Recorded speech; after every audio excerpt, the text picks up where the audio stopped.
Je ne sais pas si vous avez remarqué, je ne sais pas avant comment ça se faisait, parce que j'ai jamais travaillé, je suis fonctionnaire, donc j'ai jamais travaillé dans des entreprises. Mais dans les entreprises, d'habitude, il me semble que de plus en plus j'entends ça, que les gens, ils sont pris pour 3 mois, et pendant ces 3 mois, on les teste. On les teste et on voit ce que ça donne. Toi, Roland, qui est un vieux de la vieille, excuse-moi, trop longue, 15 jours, t'as fait, d'accord.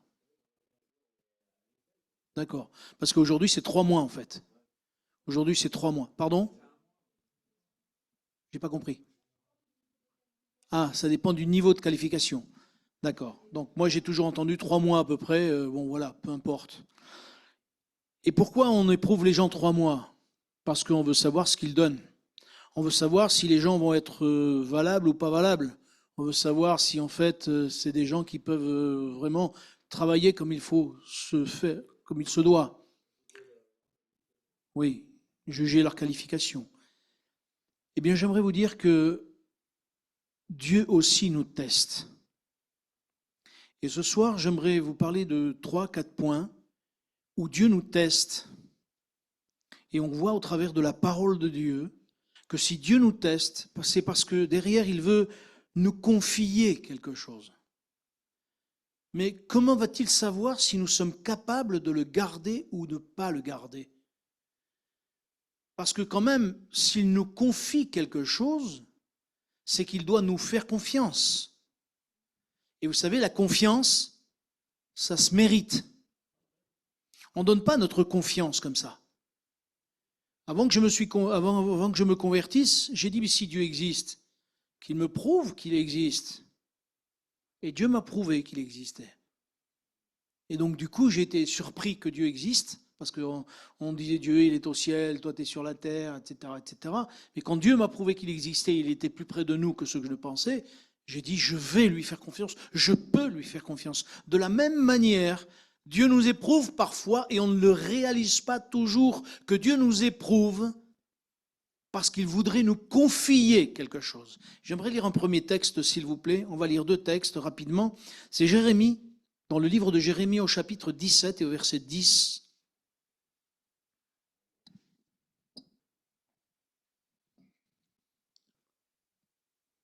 Attention, l'épreuve, le fait d'éprouver, ça ne veut pas dire tenter.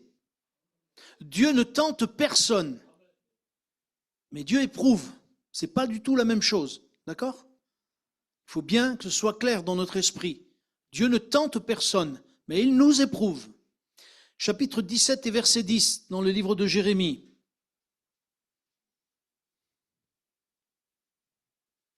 C'est dans l'Ancien Testament, hein? Ésaïe, Jérémie. Ok? Chapitre 17, verset 10. Il est écrit ceci. Moi, l'Éternel, j'éprouve le cœur, je sonde les reins, pour rendre à chacun selon ses voies, selon le fruit de ses œuvres. Amen. Proverbe.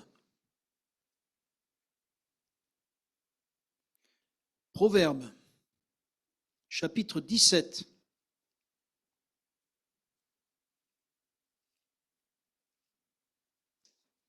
Il y a les psaumes, après il y a les proverbes. Chapitre 17, au verset 3, il est écrit « Le creuset est pour l'argent et le fourneau pour l'or, pardon. Mais celui qui éprouve les cœurs, c'est l'Éternel. Amen. » Et ce qu'il nous faut comprendre, c'est que lorsque Dieu éprouve un cœur, eh bien, il veut savoir ce qu'il y a au fond de notre cœur. Et le premier test, si je puis dire, on va le voir avec l'apôtre Pierre. Si vous vous rappelez bien, on ne va pas lire tous les textes qui existent parce que sinon ce serait trop long, mais l'apôtre Pierre au chapitre 5 de l'évangile de Luc, et à partir du verset 5, Pierre a péché toute la nuit. Et il a péché toute la nuit, et au matin, Jésus est sur le bord, il ne connaît pas encore Jésus, Mais Jésus est sur le bord et Jésus dit à Pierre, jette ton filet. Et Pierre dit, mais Seigneur, on a péché toute la nuit. Mais sur ta parole, je jetterai le filet. Et là, on se rend compte que Pierre, lui, un spécialiste de la pêche, quand même, il va dire sur ta parole. C'est-à-dire que quelque part, il lui dit, mais je vais voir si vraiment tu dis la vérité. Je vais voir si tu es celui que tu dis. Mais quelque part, c'est Jésus aussi qui éprouvait Pierre, pour savoir si Pierre allait lui obéir. Et le premier test, c'est le test de l'obéissance. Si Pierre aurait dit non, non, mais attends, moi j'ai péché toute la nuit, moi je suis un spécialiste, alors excuse-moi, mais je ferai autre chose. Le Seigneur ne l'aurait pas pris pour le servir. Le Seigneur ne l'aurait pas choisi à lui. Mais parce qu'il a dit, mais sur ta parole, je jetterai le filet. Et il a vu que c'était vrai. Et il y a eu à la fois une réciprocité dans le sens de confiance, parce que Pierre, à partir de là, a fait confiance à Jésus. Mais à partir de là aussi, parce que Pierre a pris cette décision de dire, sur ta parole, je vais jeter le filet. Et des fois, notre problème, c'est que Dieu nous a donné des paroles, mais on les oublie. On oublie la parole que Dieu nous a donnée pour nous dire, ne perds pas courage, je suis avec toi. Ne promène pas des regards inquiets, je suis ton Dieu. Et ça, nous l'oublions. Et j'aimerais ce soir vous dire, ma sœur, mon frère, rappelle-toi des paroles que le Seigneur t'a données. Rappelle-toi des paroles que le Seigneur t'a mis dans le cœur. Ne les oublie pas. Parce que quelque part, c'est de l'obéissance de garder la parole que Dieu a mis dans nos cœurs. Et c'est à partir de là que Pierre a été appelé au service. Et le problème, c'est que il n'est pas le seul à qui le Seigneur a mis une épreuve dans l'obéissance.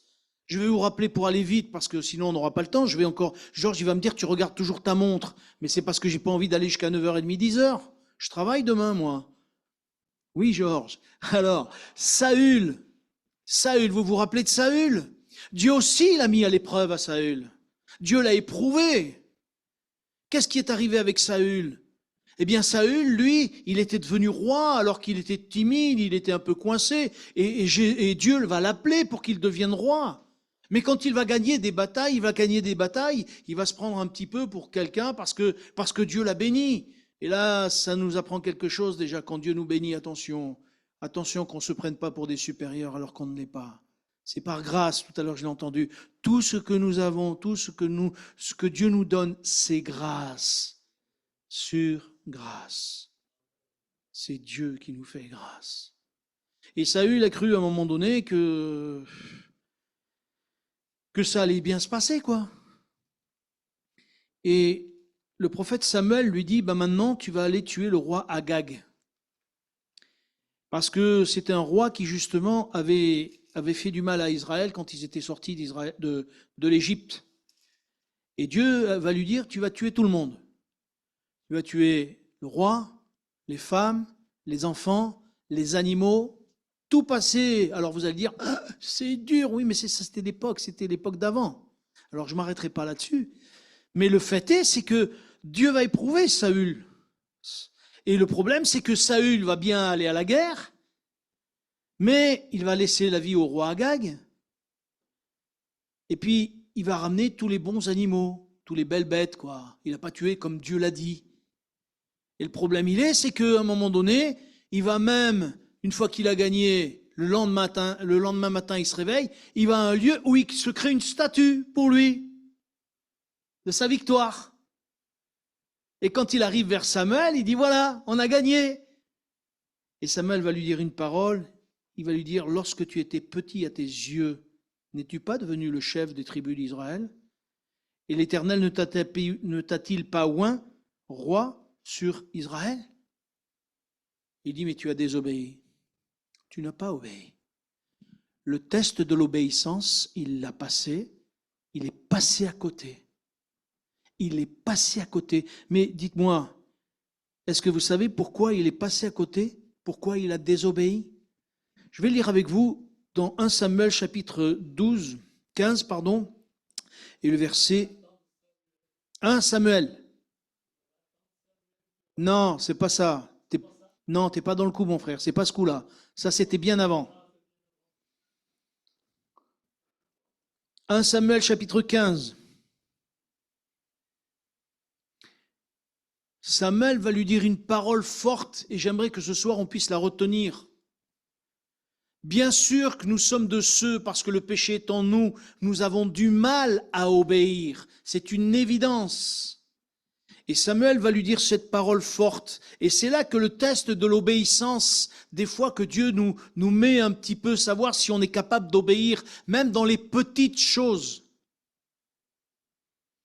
1 Samuel chapitre 15, verset 22. C'est après ça. Tu es toujours entre les deux, toi, hein, t'es pas... Il est écrit ceci, Samuel dit, vous y êtes, pardon, 1 Samuel chapitre 15, verset 22. Samuel dit, l'Éternel trouve-t-il du plaisir dans les holocaustes et les sacrifices comme dans l'obéissance à la voix de l'Éternel? Voici, l'obéissance vaut mieux que les sacrifices et l'observation de sa parole vaut mieux que la graisse des béliers. Écoutez bien, car la désobéissance est aussi coupable que la divination, et la résistance ne l'est pas moins que l'idolâtrie et les téraphimes. Puisque tu as rejeté la parole de l'Éternel, il te rejette aussi comme roi. Amen. Voilà une parole qui paraît dure, mais Dieu avait confié à Saül, la responsabilité du peuple. Et s'il n'était pas capable, quand Dieu lui donne une direction, parce qu'après Saül va se défendre en disant, oui, mais j'ai choisi j'ai choisi le chemin que Dieu m'a dit pour aller combattre. Mais Samuel lui dit, c'est pas ce que je suis en train de te dire. Le fait est, c'est que tu as désobéi. Et Saül le dit plus tard. Alors Samuel, verset 24, dit à Samuel, j'ai péché car j'ai transgressé l'ordre de l'Éternel. Et voilà la vraie raison de sa désobéissance. Et je n'ai pas obéi à ses paroles, je craignais le peuple. Amen. Et j'ai écouté sa voix. Il a craint le peuple plus que Dieu. Et il est là le problème de sa désobéissance. Il a craint le peuple plus que Dieu. Quand on craint autre chose plus que Dieu et qu'on désobéit à cause de cela, ben ça veut dire qu'on est à côté de la plaque. Celui que Dieu veut qu'on craigne, c'est lui. Et je crois que si on veut obéir à Dieu, il ne faut pas qu'on ait peur ni de la mort, ni des bombes qui vont tomber, ni de ceci, ni de cela. Parce que Dieu est celui qui peut nous faire partir, c'est celui qui peut nous faire rester. Il y a toujours une raison de Dieu. Lui, il a craint le peuple plus que Dieu. Il aurait dû craindre Dieu au point de lui obéir. Mais Dieu l'a mis à l'épreuve et il est passé, et comme il est passé à côté, Dieu a dit, j'arrête avec toi. J'arrête avec toi. Je vous parle de Moïse. Qu'est-ce que Dieu dit à Moïse? Non. Il lui dit, tu parleras au rocher. Et Moïse, il va frapper le rocher. Et parce qu'il va frapper le rocher, il a désobéi à Dieu. Là, c'était aussi un test. Et à cause de cette désobéissance, Moïse ne va pas pouvoir rentrer en terre promise, alors qu'il avait obéi jusqu'à ce jour. Il avait constamment obéi, constamment fait ce que Dieu... Mais là, Dieu va dire quelque chose et il va montrer à Moïse pourquoi il a désobéi. Vous voulez bien qu'on le lise dans les Nombres au chapitre 20.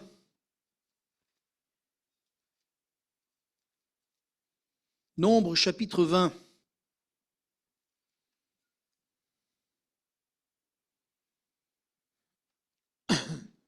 Parce que la désobéissance, elle peut avoir plusieurs origines. Mais qu'est-ce qui est important? C'est surtout d'obéir à Dieu. Même si ça nous est difficile. Et je crois qu'il faut qu'on apprenne à prier le Seigneur en lui disant « Aide-moi, Seigneur, à t'obéir. Dans les moindres détails de ma vie, aide-moi à faire ta volonté. » Au chapitre 20 du livre des Nombres, au verset 10, s'il vous plaît. Dieu a dit à Moïse, tu vas et tu vas parler au rocher. Et voilà ce qui est dit. Moïse et Aaron convoquèrent l'assemblée en face du rocher. Et Moïse leur dit, écoutez donc, rebelles, est-ce de ce rocher que nous vous ferons sortir de l'eau? Puis Moïse leva la main et frappa 2 fois le rocher avec sa verge. Il sortit de l'eau en abondance. L'assemblée but et le bétail aussi. Alors l'Éternel dit à Moïse et à Aaron, parce que vous n'avez pas cru en moi pour me sanctifier aux yeux des enfants d'Israël, vous ne ferez point entrer cette assemblée dans le pays que je lui donne. Amen. La désobéissance, là, elle est due de ceux qui n'ont pas cru que le fait de parler au rocher, le rocher s'ouvrirait. Vous avez trouvé la référence? Oui, c'est bon. Hein? Le fait c'est vrai que, humainement parlant, le fait qu'on parle au rocher, il ne va pas s'ouvrir. Qu'on lui mette des coups de marteau et qu'il s'ouvre, c'est logique, parce que c'est logique dans notre tête. Mais qu'y a-t-il d'étonnant de la part de l'Éternel, nous dit la Bible? Qu'y a-t-il d'étonnant de la part de l'Éternel, nous dit la Bible? Rien. Quand Dieu dit quelque chose, ça s'accomplit. Et ce qu'il nous manque à nous, c'est cette obéissance. Mon frère, ma sœur, si un jour tu passes à côté de fait d'obéir à Dieu, ne sois pas étonné que ce que Dieu t'a promis prenne du recul par rapport à la bénédiction que tu devais recevoir. Parce que combien d'hommes ont désobéi à Dieu et la bénédiction s'est retirée? Parce que Dieu a attendu un moment. Il y a eu une désobéissance. Et le fait du test que Dieu a fait lorsqu'il a éprouvé Moïse, lorsqu'il a éprouvé Saül, lorsqu'il a éprouvé Pierre, a fait que la bénédiction est venue ou elle n'est pas venue.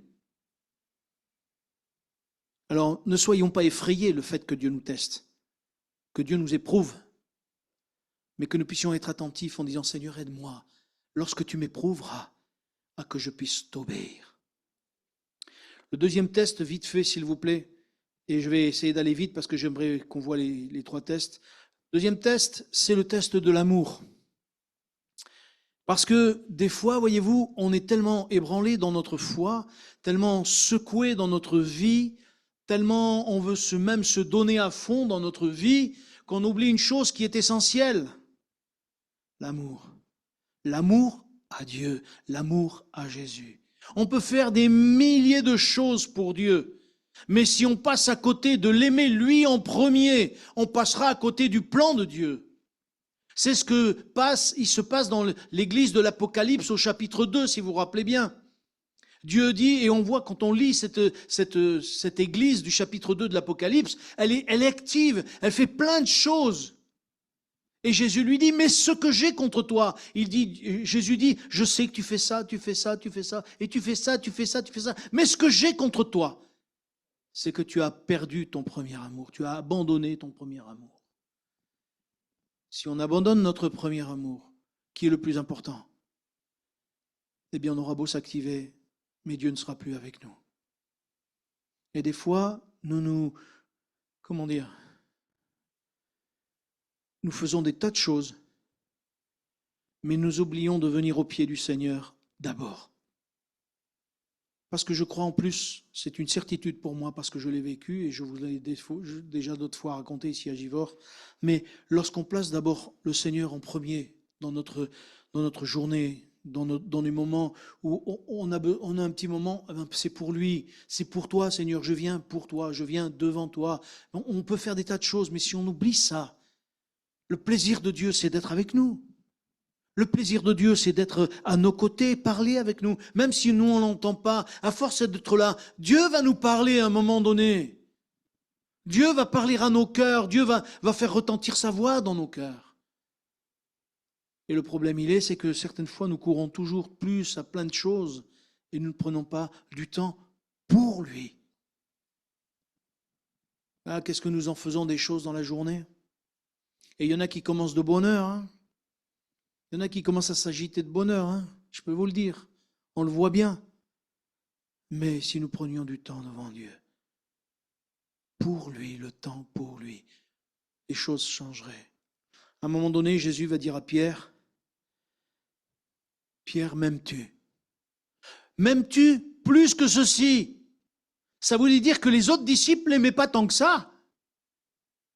En tout cas, moi, je le ressens comme ça. Parce qu'il dit, m'aimes-tu plus que ceci? Et il dit, paie mes brebis, paie mes agneaux. Et il le dit 3 fois. Et Pierre, il dit, mais Seigneur, tu sais toutes choses. Sous-entendu, je t'ai renié en plus. Tu me demandes si je t'aime, mais je t'ai renié.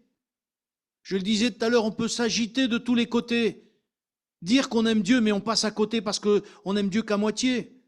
Mais Pierre, il a renié en plus. On pourrait dire, mais il l'aime pas tant que ça, puisqu'il a renié. Pourtant, je crois que Pierre, il aimait profondément Jésus.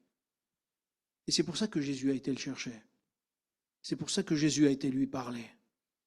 C'est pour ça qu'il a donné à Pierre l'occasion de dire, si tu m'aimes, au-delà de tout ce qui est arrivé, occupe-toi de mes brebis, occupe-toi de mes agneaux, occupe-toi.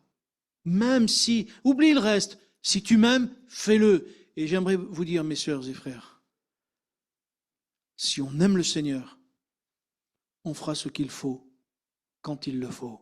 Ça ne fait rien, on aura de la fatigue, mais on le fera quand même, et Dieu nous relèvera. Je peux vous dire, ça m'est arrivé, je ne veux pas me mettre devant, mais ça m'est arrivé de travailler la nuit. Et une fois que j'avais fait ma journée, j'avais fait la nuit de travail, et le lendemain, il y avait une sortie d'ado. On m'a dit, tu ne peux pas aller à la sortie d'ado. J'ai dit, bon, ben, j'irai. Je suis rentré à la maison, j'ai pris une douche et je suis parti. J'ai fait toute la journée avec les ados. Et le soir, je m'étais dit, dans la journée, je me suis dit, le soir, je vais être fracassé. Fracassé. Et le soir, je me sentais bien, j'avais une forme. Je dis, mais comment ça se fait que je suis en forme comme ça? Et après, je dis, mais oui, Seigneur, c'est toi qui renouvelles les forces. C'est toi qui renouvelles pendant la marche. Nous, on peut être fatigués. Mais qu'est-ce que le Seigneur fait du bien? Qu'est-ce que le Seigneur renouvelle? Qu'est-ce que le Seigneur renouvelle nos cœurs, nos pensées, nos corps? Il est celui qui le fait. Alors, mes frères et sœurs, si Dieu nous teste dans l'amour, que nous puissions dire, oui Seigneur, je t'aime, même si c'est imparfaitement, mais je veux t'aimer. Et je crois que ce que nous allons faire pour lui, il le voit dans nos cœurs. Parce que le Seigneur ne s'arrête pas aux actes, vous savez, parce que je pensais tout à l'heure à vous savez, ce jeune homme qui vient vers Jésus, il dit, que dois-je faire pour hériter la vie éternelle? Et il nous aurait parlé à nous, on lui aurait dit, mais lui, il mérite la vie éternelle. Parce que Jésus lui dit, mais fais ça, il dit, la loi, bah, par cœur. Je la connais par cœur, je fais tout, toute la loi et tout. Mais Jésus va aller plus loin, il va lui dire, mais tout ce que tu as, tu le donnes aux pauvres et tu viens et tu me suis. Ah, et la maison, elle est tombée sur la tête, hein. C'est terminé. Il a replié. Pourquoi? Parce qu'au fond de son cœur, l'amour qu'il avait, c'était pour son argent et non pas pour Dieu. Celui qui connaît les cœurs, au fond du cœur, c'est Dieu. On ne peut pas lui cacher. Et quand on dit à Dieu, je t'aime, disons-lui avec vérité. Et lui, il le voit, et lui, il connaît. Vite fait, la troisième chose, s'il vous plaît. On l'a déjà lu un petit peu, et on va le relire dans Matthieu, chapitre 25, s'il vous plaît.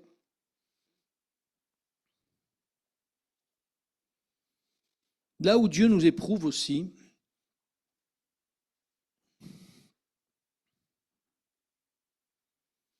Et vous savez, je remarque une chose, c'est que tout se rejoint. C'est-à-dire que quand on obéit par amour et non pas par contrainte. Si on obéit à Dieu, si on veut obéir à Dieu, c'est par amour et non pas par contrainte. Si on obéit par contrainte, c'est qu'on n'aime pas le Seigneur. Oui, oui, par intérêt, mais donc oui, par intérêt, par contrainte, mais ce n'est pas par amour en tout cas. Et ça ne durera pas. Ça ne durera pas. De toute façon, dans tous les cas de figure, ça ne durera pas. Tandis que quand on aime le Seigneur vraiment et qu'on fait les choses par amour pour lui, les choses sont différentes. Elles sont plus légères dans notre cœur. Chapitre 25 et même 24, s'il vous plaît. Chapitre 24 et à partir du verset 44, c'est Jésus qui dit, « C'est pourquoi, vous y êtes, chapitre 24 de Matthieu 44, « C'est pourquoi vous aussi, tenez-vous prêts, car le Fils de l'homme viendra à l'heure où vous n'y penserez pas. Quel est donc le serviteur fidèle et prudent que son maître a établi sur des gens pour leur donner la nourriture au temps convenable? Heureux ce serviteur que son maître à son arrivée trouvera faisant ainsi. Je vous le dis en vérité, il l'établira sur tous ses biens. Amen. » Deuxième texte, 25, chapitre 25, verset 21. Son maître lui dit, vous vous rappelez, c'est la parabole des talents. Et il est dit, son maître lui dit, c'est bien, bon et fidèle serviteur. Tu as été fidèle en peu de choses, je te confierai beaucoup. Entre dans la joie de ton maître. Verset 23, son maître lui dit, c'est bien, bon et fidèle serviteur, tu as été fidèle en peu de choses, je te confierai beaucoup. Entre dans la joie de ton maître. Amen. Et je crois que là où le Seigneur va nous tester, la troisième chose, c'est la fidélité. Savoir si on est fidèle avec lui. Et vous savez, fidèle et foi, ça a la même racine dans leur mot. Dans le mot hébreu, ça a la même racine. Et je crois que ce qu'il nous faut, c'est être fidèle à ce que Dieu nous demande, fidèle à ce qu'il veut que l'on fasse. Ces hommes-là, ils ont été fidèles. Et Dieu dit dans les deux textes, heureux ce serviteur fidèle. Quand on est fidèle en amour. On est fidèle en obéissance, on est fidèle en soumission, même si on n'est pas parfait et on ne sera pas sur la terre. Malheureusement pour nous, on aimerait être mieux. Moi, je ne sais pas pour vous, mais moi, j'aimerais être mieux encore. J'aimerais être plus soumis à Dieu, j'aimerais être beaucoup plus fidèle, j'aimerais être beaucoup plus... Mais je vois bien que je suis limité. Mais Dieu voit nos cœurs. Et je crois que si, quand Dieu voit notre fidélité, lorsqu'il voit notre désir d'obéissance, lorsqu'il voit notre désir de l'aimer de plus en plus, eh bien je crois que Dieu alors prendra plaisir à nous confier des choses. C'est ce qu'il est dit aux fidèles. Dans les deux textes-là que nous avons lus, il est dit « Rentre dans la joie de ton maître, je te confierai beaucoup ». La parole dit de celui qui est fidèle dans les petites choses. Dans un autre texte, le Seigneur dit, je lui confierai de grandes choses. Si nous sommes fidèles dans les petites choses, si nous savons obéir pour les petites choses, alors le Seigneur nous confiera beaucoup plus. Moi, je vais vous dire, j'ai demandé au Seigneur, Seigneur, pourquoi on n'a pas plus de miracles? Pourquoi on n'a pas plus de guérison? Alors, je ne sais pas si c'est de moi. Mais du coup, ça m'a choqué parce que j'ai eu presque une réponse instantanée. Vous savez ce qui m'a été dit? Ça m'a surpris. Vous n'êtes pas prêts. Vous n'êtes pas prêts. Et je me suis posé la question alors. J'ai dit, Seigneur, on n'est pas prêts en quoi? Et ça faisait quelque temps que je disais au Seigneur, en quoi on n'est pas prêt? En quoi on n'est pas prêt? Et quand j'ai compris le test de l'obéissance, le test de la fidélité, le test de l'amour. Peut-être que ces temps où nous sommes là, Dieu nous teste, savoir si vraiment on est capable de lui être fidèle au-delà même des miracles, au-delà des prodiges, au-delà qu'on a l'impression on sait que Dieu est là parce qu'on ressent sa présence. Je ne sais pas vous, mais moi je ressens sa présence souvent. Et je me dis, pourquoi il n'y a pas plus de miracles? Pourquoi il n'y a pas plus de guérison? Mais parce que peut-être nous ne sommes pas prêts. Et le Seigneur ne peut pas nous confier des choses. Parce que sinon nous allons devenir orgueilleux. Peut-être qu'on va se croire comme Saül, les rois du monde. Et la gloire, elle doit être à lui et pas à nous. Lorsque David a péché avec Bersheba, vous vous rappelez? Vous savez ce que Dieu a dit à David? On va le lire. C'est dans... Est-ce que je l'ai noté? Pardon? Tu as fait blasphémer les ennemis de l'Éternel. tu as fait blasphémer les ennemis de l'Éternel. C'est-à-dire que l'honneur de Dieu, aux ennemis de Dieu, l'honneur de Dieu a été souillé à cause de David. Et moi, vous savez, je ne préfère pas de miracle que plutôt de souiller le nom de Dieu, de souiller son nom. Oh non, oh non. Je préfère vivre ma petite vie chrétienne. Si c'est pour souiller après le nom de Dieu, non, non, non. Que Dieu me change d'abord, que Dieu me transforme d'abord, que Dieu nous change d'abord. Parce qu'il va falloir que nous puissions faire confiance à Dieu. Est-ce que vous avez confiance en Dieu? Est-ce que vous croyez qu'il peut vraiment agir? Est-ce que vous voulez être fidèle à Dieu? Et nous avons besoin de prier pour ça. Aide-nous, Seigneur, à être fidèles, à être obéissants, à être plein d'amour pour toi d'abord. Et il y a une pensée qui m'est venue, et j'arrête après ça. Des fois, Dieu nous teste, vous savez quoi? Dans le mensonge. Je pensais à ça tout à l'heure, et en pensant à ça, je me suis rappelé un jour, il y a des chrétiens qui ont dit, mon patron m'a demandé de mentir. Et un jour, il y a un chrétien, il a été gonflé. Ça m'a fait, rien que d'y penser, ça me fait rire. Le patron, il dit, bon, tu prends le téléphone et tu dis que je ne suis pas là.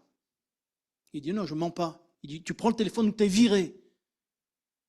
Mais je ne vais pas mentir. Il dit, tu prends le téléphone et tu dis que je ne suis pas là. Il prend le téléphone, il dit, allô, oui. Mon patron? Ben oui, d'accord. Mais il m'a dit de vous dire qu'il n'était pas là.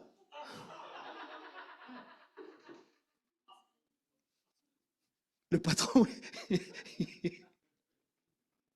il m'a dit de vous dire qu'il n'était pas là. Moi, quand j'ai entendu ça, j'étais mort de rire. Mais n'empêche, le patron, vous savez ce qu'il a fait? Il s'était mis en colère, il est parti dans son bureau. 2 jours après, il a convoqué. Il a dit, bon voilà, j'ai un bureau là-bas. Tu t'en occupes et tu remontes le bureau. Et le gars, il lui a confié une plus grande responsabilité encore. Quand on est fidèle à Dieu, Dieu est fidèle avec nous. C'est Dieu qui fait ces choses, c'est pas nous. Et je crois que des fois, il nous faut vraiment prendre position pour ce que Dieu nous demande. Et si nous prenons position pour ce que Dieu nous demande, alors Dieu est celui qui agira pour nous. Mes frères et sœurs, que vraiment nos cœurs puissent retenir ces choses. Moi, j'ai envie de voir la gloire de Dieu, mais je n'ai pas envie qu'on se perde parce qu'on se croirait les meilleurs. Oh non, on n'est pas les meilleurs. Que Dieu nous garde. Je veux te bénir et te remercier pour ta parole. Pardonne-nous, Seigneur, si des fois dans les tests que tu nous as mis, nous n'avons pas su. Et moi, je sais, Seigneur, pour ma propre vie. Des fois, nous n'avons pas su obéir ou répondre aux tests que tu nous as mis. Et je te prie de me pardonner déjà. Et je te prie de bénir ton peuple. Sûrement ton peuple aussi, Seigneur. Nous avons tous fait des erreurs. Et je te prie de pardonner ton peuple, Seigneur. Nous sommes de ta maison. Nous t'aimons de tout notre cœur. Et notre désir, c'est que tu viennes te manifester avec puissance, que tu viennes te manifester par ton esprit, que tu viennes déjà changer nos cœurs. Rends-nous obéissants. Rends-nous, Seigneur, fidèles. Rends-nous pleins d'amour pour toi. Que comme tu le disais toi-même, chercher premièrement le royaume et la justice de Dieu, que nous puissions rechercher ces choses et que nous puissions t'aimer toi, Seigneur, le premier. Père, je te le demande pour mes sœurs qui sont là, pour mes frères qui sont là. Je te demande de bénir chacun d'entre nous en particulier, dans le nom de Jésus. Amen.